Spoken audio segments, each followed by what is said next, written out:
Hello दोस्तों, मेरा नाम अंकित कुमार है। मैं आप लोग का हमारे इस यूट्यूब चैनल पर स्वागत करता हूं। तो दोस्तों, हमारी जो आज की क्लास है वो हिस्ट्री के ओवरव्यू की क्लास है। दैट मीन्स आप सब लोगों ने हिस्ट्री पढ़ी होगी, तो एक तरीके से एक रिवीजन जो होता है वो चीज़ हमको देखनी है। ठीक है, तो मैं हिस्ट्री की ऐसे ही 2 क्लासेज लूँगा। ओवरव्यू की क्लासेज होगी, ओवरव्यू क्लास 1, ओवरव्यू क्लास 2। आज पहली क्लास है तो प्लीज़ इसको देख लीजिए, और जो हमारे इस चैनल पर नए हैं वो प्लीज़ इस चैनल को सब्सक्राइब कर दीजिए। ठीक है, और बेल आइकन को जरूर प्रेस कर देना। ठीक है, तो चलिए शुरू करते हैं हमारे आज की वीडियो। तो सबसे पहले बात जानने की ये आती है कि हिस्ट्री है क्या। ठीक है, तो हिस्ट्री एक ऐसा ग्रंथ है जिससे हमें अतीत में हुई घटनाओं के बारे में जानकारी मिलती है, जो कि निश्चित तौर पर घटित हुई है।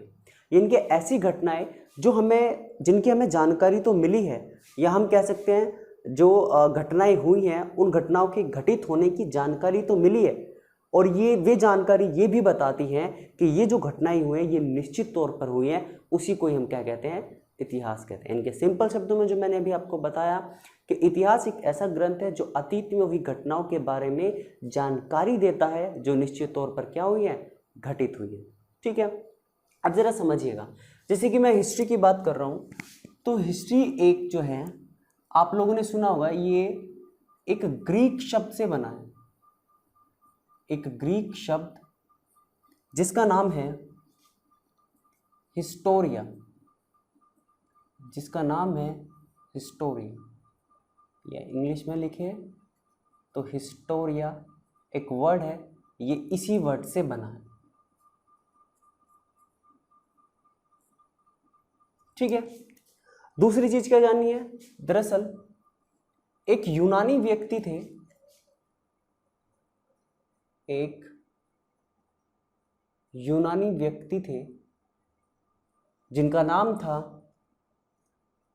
हेरोडोटस। हेरोडोटस, जिनका नाम क्या था, हेरोडोटस। यानी कि हम लिखे इंग्लिश में तो हेरोडोटस, ये क्या था, इनका नाम था। इन्होंने ही एक बुक लिखी थी, इन्होंने ही एक क्या लिखी थी, बुक लिखी थी, जिसका नाम था हिस्टोरिका, जिसका नाम था हिस्टोरिका, या हम कह सकते हैं हिस्टोरिका इंग्लिश में। ठीक है, तो मैंने क्या कहा कि एक यूनानी व्यक्ति थे जिनका नाम था हेरोडोटस। इन्होंने एक पुस्तक लिखी थी जिसका नाम था हिस्टोरिका, और इस पुस्तक में अतीत के बारे में जो जो घटनाएं घटित हुई है उनकी जानकारी है। या हम कह सकते हैं कि जो हेरोडोटस है उन्होंने अपनी एक पुस्तक जिसका नाम था हिस्टोरिका, उसमें अतीत में घटित हुई घटनाओं के बारे में क्या दी है, जानकारी दी है। और इनकी इसी जानकारी के लिए जो हेरोडोटस है, इनको इतिहास का पिता कहा गया, इतिहास का पिता कहा गया, या हम कह सकते हैं कि फादर ऑफ हिस्ट्री कहा गया। तो मुझे लगता है आपको इसके पीछे की कहानी अच्छे से समझ में आ गई होगी। दूसरी बात क्या है कि हम लोगों ने बताया कि इन्होंने एक पुस्तक लिखी जिसमें इन्होंने अतीत में हुई घटनाओं के बारे में जानकारी दी, लेकिन इन्होंने उस अतीत में हुई घटनाओं को कैसे जाना कि कौन सी किस चीज़ से संबंधित है। या हम कह सकते हैं कि अतीत से अगर हमें कुछ चीज़ें मिली हैं तो उन चीज़ों को कैसे बता सकते हैं हम कि वो अतीत में घटित हुई हैं। तो इसके लिए इसको 3 भागों में बांटा गया है। यानी कि अतीत से हमें जो भी प्राप्त हुआ है, जो भी अवशेष, अभिलेख या पुस्तकें मिली हैं, या फिर किसी ने कोई भी कहानी बताई है, तो उसके आधार पर हमने क्या किया, इनको 3 भागों में बांटा है। या हम कह सकते हैं कि इतिहास के सोर्सों को 3 भागों में विभाजित किया गया है, जिसे हम हिस्टोरिकल सोर्सेस कहते हैं, ऐतिहासिक स्रोत कहते हैं। समझ में आया? तो मैंने कहा कि जो हिस्ट्री है, हिस्ट्री को जानने को, या हिस्ट्री से प्राप्त जो हमें साक्ष्य मिले हैं, उनको 3 भागों में बांटा गया है, जिसको हम क्या कहते हैं, हिस्टोरिकल सोर्सेस कहते हैं, जिसको हम कहते हैं हिस्टोरिकल सोर्सेस, या हम कह सकते हैं ऐतिहासिक स्रोत, ऐतिहासिक स्रोत।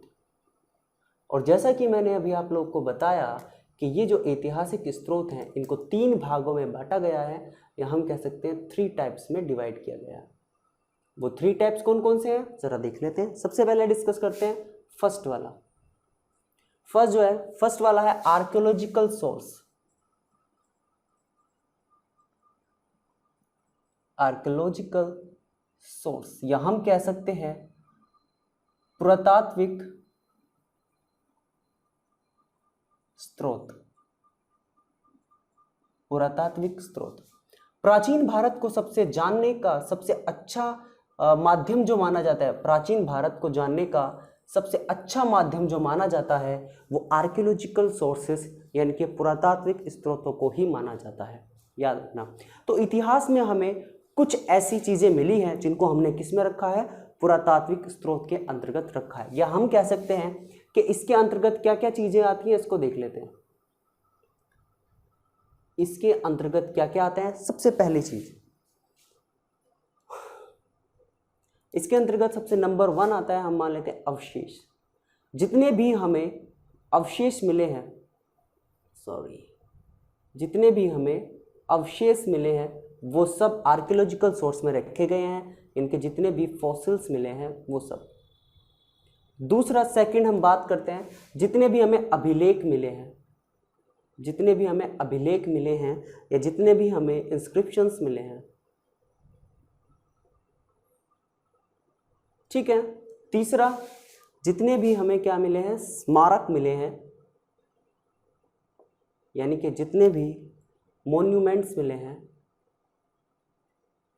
वो सब इसके अंतर्गत ही आते हैं।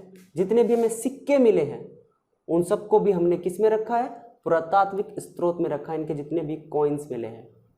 And the last one is, जितने भी हमें मूर्तियां मिली हैं या जितने भी हमें चित्रकलाएं मिली हैं, स्टैचूज मिले हैं, वो सब इसके अंतर्गत ही रखे गए हैं। समझ में आया? तो मेरे कहने का मतलब ये है कि जो पुरातात्विक स्रोत है यानी कि जो इतिहास के बारे में जानकारी देते हैं उनको किस में रखा गया है, ये है, ये वो चीज़ें हैं जो हमें क्या देती है, इतिहास के बारे में एक निश्चित जानकारी देती है या बताती है कि इतिहास में इस तरह की घटनाएं निश्चित तौर पर घटित हुई है। समझ में आया?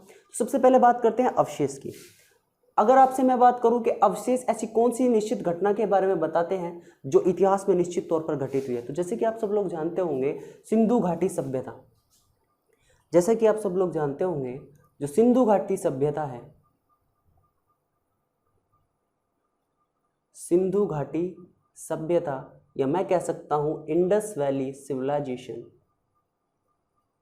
इंडस वैली सिविलाइजेशन, या फिर दूसरा मैं कह सकता हूं जो हड़प्पा सभ्यता है वो भी हड़प्पा सभ्यता, यानी कि हड़प्पा सिविलाइजेशन। तो सिंपल सी बात कहने की ये है कि हड़प्पा सभ्यता या इंडस वैली सिविलाइजेशन इनके सिंधु घाटी सभ्यता से प्राप्त हमें जो अवशेष मिले हैं वो अवशेष इस बात की निश्चित तरह से या निश्चित तौर पर पुष्टि करती है कि ये दोनों घटनाएं निश्चित तौर पर इतिहास में क्या हुई है, घटित हुई है। समझ में आया? इनके जो अवशेष मिले हैं वो ये बताते हैं कि जो अवशेष मिले हैं वो बताते हैं कि जो सिंधु घाटी सभ्यता है और हड़प्पा सभ्यता है ये दोनों घटनाएं निश्चित तौर पर क्या हुई हैं, घटित हुई हैं। समझ में आया? उसके बाद हम चलते हैं अपने अभिलेख पर। अभिलेख की जब बात आती है तो सबसे पहले एक का ही नाम आता है, अशोक के अभिलेख। सबसे पहले किसका नाम आता है, अशोक के अभिलेख, अशोक के अभिलेख। अब चूंकि अशोक के अभिलेख की बात कर रहे हैं यहाँ पर, और चूंकि हम जानते हैं कि जो अशोक के अभिलेख हैं ये सबसे प्राचीन अभिलेख माने जाते हैं, सबसे प्राचीन अभिलेख माने जाते हैं। अब जानने वाली बात क्या है कि ये जो प्राचीन अभिलेख हमको मिले हैं ये किस भाषा या किस लिपि से प्राप्त हुए हैं। तो ये जो प्राचीन अभिलेख मिले हैं ये हमें दो भाषाओं से प्राप्त हुए हैं। पहली भाषा है ब्राह्मी भाषा या ब्राह्मी लिपि, ये दो लिपि में हमें मिले हैं, ब्राह्मी लिपि और दूसरा है खरोष्टी लिपि, ब्राह्मी लिपि और खरोष्टी लिपि। एक बात मैं आपको निश्चित तौर पर बता देता हूं कि जो ब्राह्मी लिपि है ये कहां से कहां तक लिखी जाती है, ये बाएं से दाएं लिखी जाती है, ये बाएं से दाएं लिखी जाती है, इनके लेफ्ट टू राइट लिखी जाती है, ये बात आप ध्यान रखना। और जहां तक बात है खरोष्टी लिपि की तो वो सेम इसके अपोजिट है, यानी कि ये दाएं से बाएं लिखी जाती है, या हम कह सकते हैं राइट टू लेफ्ट लिखी जाती है। समझ में आया? दूसरी जानने वाली बात क्या है कि ब्राह्मी लिपि और खरोष्टी लिपि से प्राप्त जो हमें अभिलेख मिले हैं, जितने भी हमें इंस्क्रिप्शंस मिले हैं, उन्हें सबसे पहले सन 1837 ईस्वी में किसने पढ़ा था, जॉन प्रिंसेप ने पढ़ा था। तो ये बात भी आप याद रखना कि सबसे पहले जो अभिलेख थे उन्हें सन 1837 ईस्वी में जॉन प्रिंसेप ने पढ़ा था। जॉन प्रिंसेप ने पढ़ा था।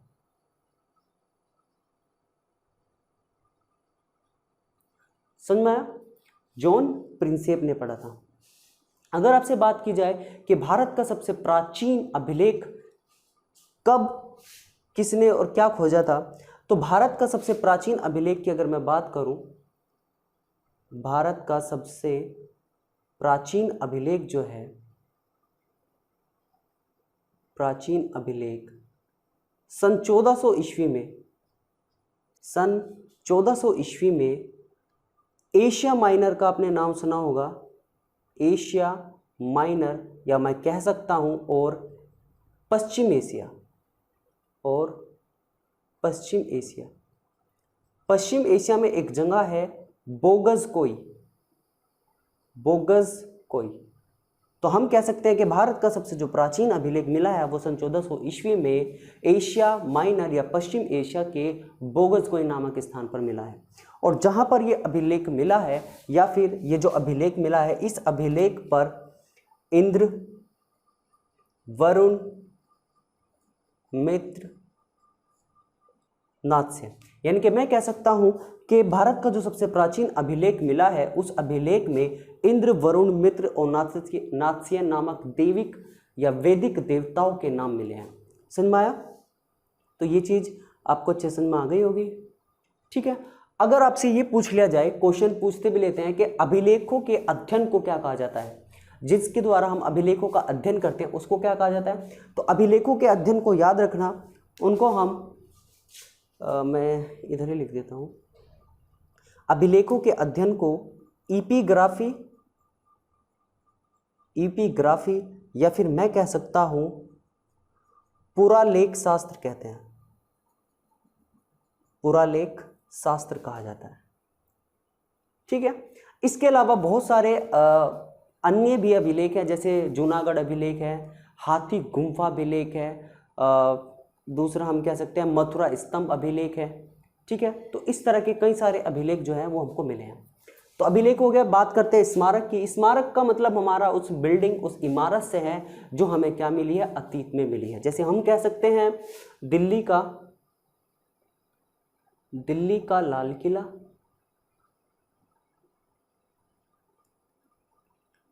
दिल्ली का लाल किला। दूसरा हम कह सकते हैं आगरा का ताजमहल।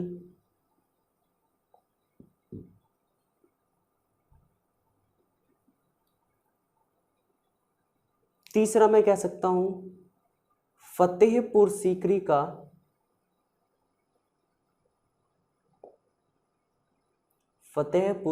का बुलंद दरवाजा। फतेहपुर सीकरी का बुलंद दरवाजा। और चौथा मैं कह सकता हूं एक कंबोडिया का एक फेमस मंदिर है, या कंबोडिया का अंकोशवाट मंदिर।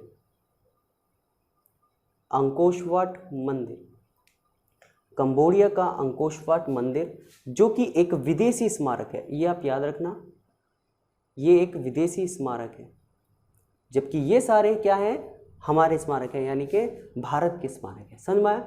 तो ये थे स्मारक। सिक्कों की अगर हम बात करें तो सब जानते हैं कि अगर मैं बात करूं, आपसे सिक्कों की बात करता हूं, तो गुप्त काल का एक बहुत महान शासक था जिसका नाम था समुद्रगुप्त।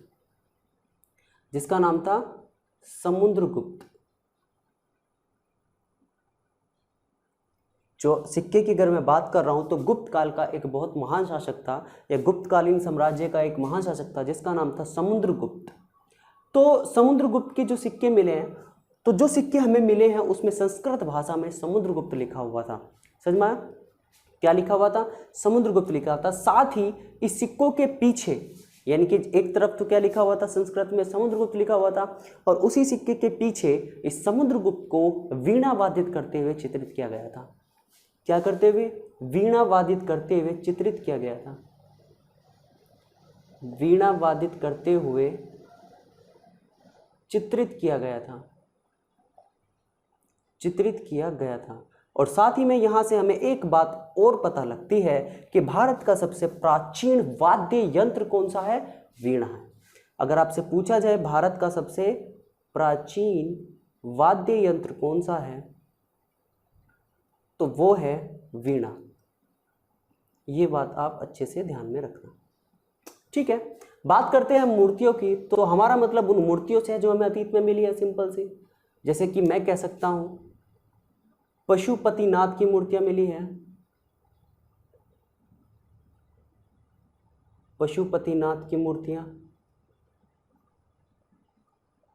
दूसरी मैं कह सकता हूं नटराज की मूर्तियां जो मिली है, नटराज की मूर्तियां। तीसरा मैं कह सकता हूं पुरोहित राजाओं की जो मूर्ति मिली है,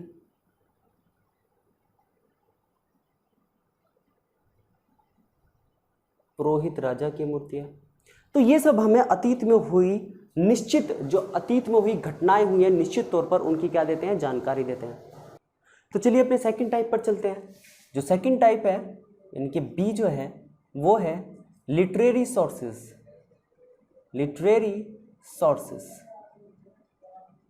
तो लिटरेरी सोर्स यानी कि जिन्हें हम साहित्यिक स्रोत कहते हैं, साहित्यिक स्रोत जिन्हें हम कहते हैं। सबसे पहले इसे जान लेते हैं कि ये है क्या। देखिए, सबसे पहले जानने वाली बात क्या है कि जो साहित्यिक स्रोत है, हमारा मतलब उन किताबों, उन पुस्तकों से है जो हमें क्या मिली है? इतिहास में मिली है या अतीत में मिली है, जो कि हमें अतीत में हुई घटनाओं के बारे में जानकारी देते हैं। जैसे एग्जाम्पल के तौर पर अगर मैं बात करता हूँ तो जितने भी साहित्यिक सोर्सेज हैं इनको 2 टाइप्स में डिवाइड किया गया है। यानी कि कितने प्रकार के? 2 प्रकार के, 2 टाइप, 2 भागों में इनको डिवाइड किया गया है। पहला, दूसरा। पहला जो है वो होता है धार्मिक स्रोत, और दूसरा होता है गैर धार्मिक। दूसरा है गैर धार्मिक। धार्मिक में यानी कि रिलीजियस, और दूसरा है नॉन रिलीजियस।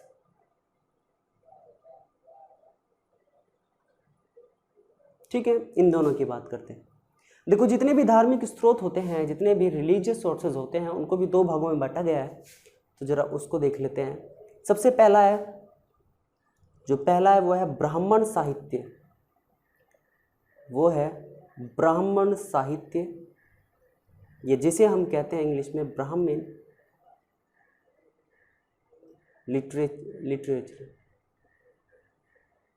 लिटरेचर। और दूसरा है ब्राह्मणेतर साहित्य, जिसे कि हम ब्राह्मणेतर लिटरेचर बोलते हैं। ठीक है, तो 2 टाइप के हैं, दोनों आपके सामने हैं। सबसे पहले ब्राह्मण साहित्य की बात करते हैं, तो हम उन पुस्तकों, उन किताबों की बात करते हैं, यानी कि हम अपनी धार्मिक किताबों की बात करते हैं जो कि ब्राह्मण साहित्य के अंतर्गत आती है। यानी कि हिंदू धर्म से संबंधित पुस्तकों की हम बात कर सकते हैं। जैसे कि सबसे पहले मैं अगर बात करता हूँ तो जितने भी आपने वेदों के नाम सुने होंगे, जितने भी आपने वेद सुने होंगे, वो सब इसी के अंतर्गत आते हैं। जैसे कि पहला कौन सा हुआ? आपका ऋग्वेद हुआ, ऋग्वेद। दूसरा सामवेद, तीसरा यजुर्वेद, और चौथा हुआ अर्थवेद। ये चारों वेद इसके अंतर्गत आ जाते हैं। इसके अलावा जितने भी पुराण हैं वो सब इसके अंतर्गत आ जाएंगे। जितने भी आरण्य हैं वो सब इसके अंतर्गत आ जाएंगे। जितने भी क्या है और उपनिषद हैं वो सब इसके अंतर्गत आ जाएंगे। साथ ही हमारी रामायण जो है वो इसके अंतर्गत आ जाएगी, महाभारत इसके अंतर्गत आ जाएगी। तो ये सारी जो चीज़ें हैं वो सब हमारे धार्मिक साहित्य के अंतर्गत आ जाएंगी। अब जानने वाली बात क्या, देखो पुराणों की संख्या हमारे यहाँ पर 18 है। पुराण कितने? 18 है। आरण्य का मतलब होता है, यानी कि आरण्य का अर्थ होता है जंगल या वन, यानी कि वे ग्रंथ जो जंगलों के शांत वातावरण में लिखे जाते हैं उन्हें हम आरण्य कहते हैं। उपनिषद जो है वो हमारे जितने भी वैदिक साहित्य हैं उन वैदिक साहित्यों के अंतिम भाग को ही हम क्या कहते हैं? उपनिषद या फिर वेदांग, वेदांग भी कहते हैं इनको, या फिर वेदांग। तो वेदांग और उपनिषद अलग अलग नहीं है, ये बात आप समझ लेना। 108 उपनिषदों की संख्या है लगभग। रामायण की हम बात करें तो रामायण किसने लिखी है, सब जानते हैं किसने लिखी है, वाल्मीकि जी ने क्या लिखी है, महर्षि वाल्मीकि जी ने क्या लिखी है, रामायण लिखी है। और महाभारत किसने लिखी है, महर्षि वेदव्यास ने क्या लिखी है, महाभारत लिखी है। रामायण का अन्य नाम क्या हो सकता है, आपने सुना होगा चतुर्विंशति सहस्त्री संहिता, ये इसका रामायण का अन्य नाम भी है, याद रखना, चतुर्विंशति सहस्त्री संहिता। और अगर महाभारत की बात करें तो महाभारत का अन्य नाम जो है वो जय संहिता है, समझ में आया। इसके अलावा सतसहस्त्री भी महाभारत का अन्य नाम है, ठीक है, ये बात आप ध्यान रखना, ठीक है। उसके बाद बात करते हैं हम किसकी, ब्रह्मनेत्र साहित्य की। इसको जरा देखिए, ब्रह्मनेत्र साहित्य केवल 2 टाइप्स के हैं, या इसके अंतर्गत केवल 2 चीजें आती हैं जो हमारे हिंदू धर्म से थोड़ी अलग है, जैसे कि बौद्ध धर्म हुआ,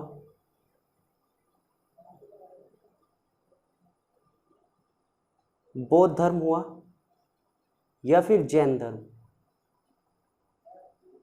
इन 2 धर्मों का उल्लेख मिलता है इन दोनों चीजों में, समझ में आया। गैर धार्मिक पुस्तकों की बात करूं या गैर धार्मिक उन पुस्तकों की बात करता हूं जो हमें अतीत के बारे में सटीक जानकारी देती है। जैसे कि एग्जाम्पल के तौर पर मैं आपको बता देता हूं, जैसे आपने सुना होगा, पहला जो मैं बता देता हूं, फर्स्ट वन, चाणक्य का, थोड़ा बड़ा लिख देता हूं, चाणक्य का अर्थशास्त्र, चाणक्य का अर्थशास्त्र। इसके अलावा पंतजलि का महाभाष्य, पंतजलि का महाभाष्य,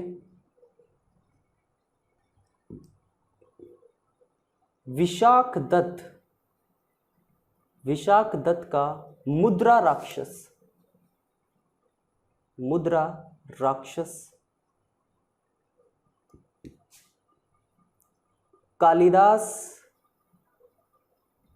कालिदास की मालविकांगना मित्र, मालविकांगनी मित्र इसके अंतर्गत आती है। इसके अलावा विष्णु शर्मा, इसके अलावा विष्णु शर्मा का पंचतंत्र, विष्णु शर्मा का पंचतंत्र भी इसी के अंतर्गत आता है। मेगस्थनीज की, मेगस्थनीज की बहुत से लोग बता देंगे इंडिका, मेगस्थनीज की जो इंडिका है पुस्तक है वो भी हमें अतीत के बारे में बहुत जानकारी देती है। इसके अलावा मैं और नाम ले सकता हूं, जैसे सोमदेव हो गया, सोमदेव का कथा चरित्र सागर, कथा चरित्र सागर। इसके अलावा जयानक, जयानक का पृथ्वीराज चरित्र, चरित्र हो गया। इसके अलावा जयसिंह का, जयसिंह का कुमार पाल चरित्र हो गया, कुमार पाल चरित्र हो गया। तो ईटीसी आदि काफी सारे लिखवा दिए हैं। मतलब ये उस तरह की पुस्तक है जो धार्मिक नहीं है लेकिन फिर भी हमें अतीत के बारे में सटीक जानकारी देती है, समझ में आया। तो ये था हमारा दूसरा सोर्स, यानी कि लिटरेरी सोर्सेज जो हैं वो हमारा संबंध या हमारा जो कहने का मतलब है वो हमारा उन पुस्तकों, उन किताबों से है जो हमें अतीत में हुई घटनाओं के बारे में सटीक जानकारी देती है, जैसे हमारे रामायण महाभारत आपने अच्छे से जानते होंगे, ठीक है। तो ये था दूसरा जो हमें अतीत के बारे में बहुत अच्छे से बताते हैं। चलिए अब चलते हैं अपने तीसरे पर। तो चलिए दोस्तों तीसरे की बात करते हैं। सी जो है वो है विदेशी यात्रियों का विवरण, विदेशी यात्रियों का विवरण, यानी कि मैं कह सकता हूं डिस्क्रिप्शन ऑफ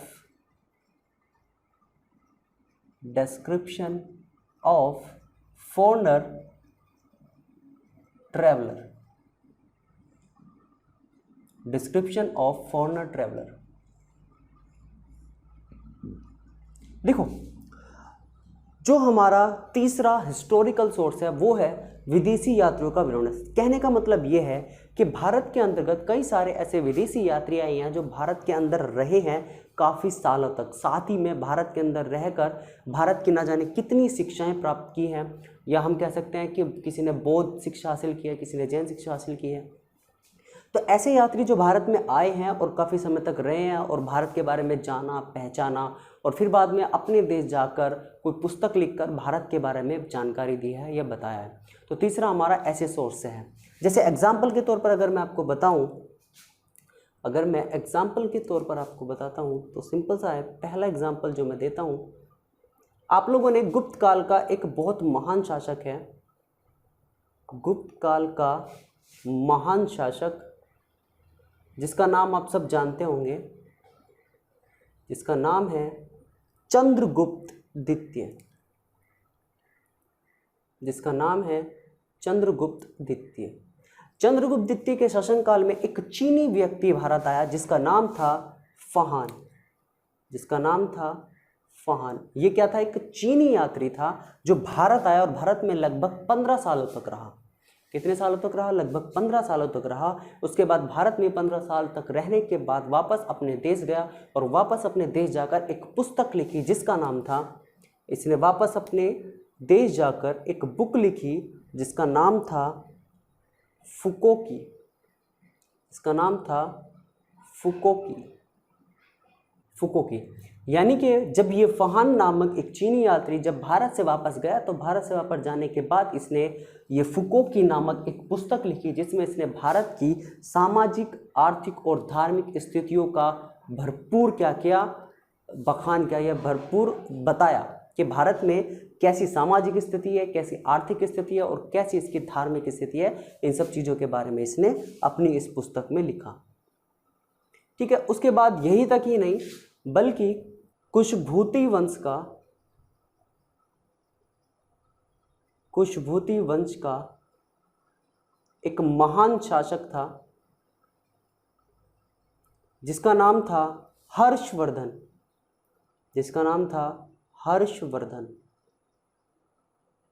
तो हर्षवर्धन के शासनकाल में ही एक चीनी व्यक्ति भारत आया जिसका नाम था हेनसांग, जिसका नाम था हेनसांग। हेनसांग नामक चीनी व्यक्ति भारत आया और भारत में लगभग 16 सालों तक रहा और साथ ही में इसने भारत में रहकर बौद्ध शिक्षा भी हासिल की थी। और वापस जब ये अपने देश गया तो अपने देश जाकर इसने एक पुस्तक लिखी जिसका नाम था सुकोकी, जिसका नाम था सुकोकी। तो इस पुस्तक में इसने हर्षवर्धन की राजनीतिक स्थितियों के बारे में तो लिखा ही, साथ में भारत की रीति रिवाज संबंधी कई सारी स्थितियों का वर्णन भी इसने अपनी इन किताबों में किया। ठीक है। इसके अलावा आप लोगों ने नाम सुना होगा, या मैं कह सकता हूं कि मध्यकालीन भारत के समय भी एक व्यक्ति आया था, या मध्यकालीन के समय, आप मध्यकालीन भारत के समय लिख लेना, मैं लिख देता हूं। मध्यकालीन भारत के समय जब दिल्ली सल्तनत पर कौन बैठा था? दिल्ली सल्तनत पर मोहम्मद बिन तुगलक बैठा हुआ था, मोहम्मद बिन तुगलक बैठा हुआ था। तो इस मोहम्मद बिन तुगलक के शासनकाल में अफ्रीका के मोरक्को से, कहां से? अफ्रीका के मोरक्को से एक व्यक्ति आया, मोरक्को से एक व्यक्ति आया जिसका नाम था इब्न बतूता, जिसका नाम था इब्न बतूता। तो ये भारत में रहा और भारत में रहने के बाद जब ये वापस अपने देश गया तो अपने देश जाकर एक पुस्तक लिखी जिसका नाम था रहेला। क्या नाम था? रहेला, रहेला। तो रहेला नामक पुस्तक लिखी और भारत के बारे में अच्छे से बताया कि भारत इसी तरीके से ऐसे ऐसे बना हुआ है। यानी कि वही सेम कि भारत की राजनीतिक या धार्मिक, सामाजिक, आर्थिक सभी स्थितियों का इसने अपने देश जाकर बहुत अच्छे से उसका क्या किया, उसको बताया, या फिर उन लोगों को क्या किया, अपने उन लोगों के सामने हमारे भारत का जमकर क्या किया, बखान किया। तो ये थे वो 3 सोर्सेज, वो 3 हिस्टोरिकल सोर्सेज जो हमें इतिहास में हुई घटनाओं के बारे में क्या देते हैं, सटीक जानकारी देते हैं। समझ में आया? तो हम कह सकते हैं कि ये जो है ये हिस्ट्री की ओवरव्यू की पहली क्लास है, हम इसको यहीं तक ही रखते हैं। उसके बाद हिस्ट्री की ओवरव्यू की सेकंड क्लास होगी, जिसमें मैं आपको तीनों की तीनों हिस्ट्रियों के बारे में बताऊंगा, इनके प्राचीन, मध्यकालीन और आधुनिक तीनों टाइप की हिस्ट्रियों के बारे में अच्छे से बताऊंगा, कौन सी कैसे और क्यों हुई, कहाँ कौन सी ख़त्म होती है, कहाँ से कौन सी शुरू होती है, कैलेंडर्स क्या होते हैं, और ईसा मसीह के जन्म से पहले जितने भी एडी होते हैं, बेसी होते हैं, उनको हम क्यों यूज़ करते हैं और कैसे यूज़ करते हैं। ठीक है, ये सब चीज़ें मैं आपको अपनी नेक्स्ट वीडियो में बताऊंगा। सो प्लीज़ प्लीज़ प्लीज़ जिसको ये वीडियो अच्छी लगी वो प्लीज़ चैनल को सब्सक्राइब कर दीजिए। ठीक है, तो thank you and take care, best of luck.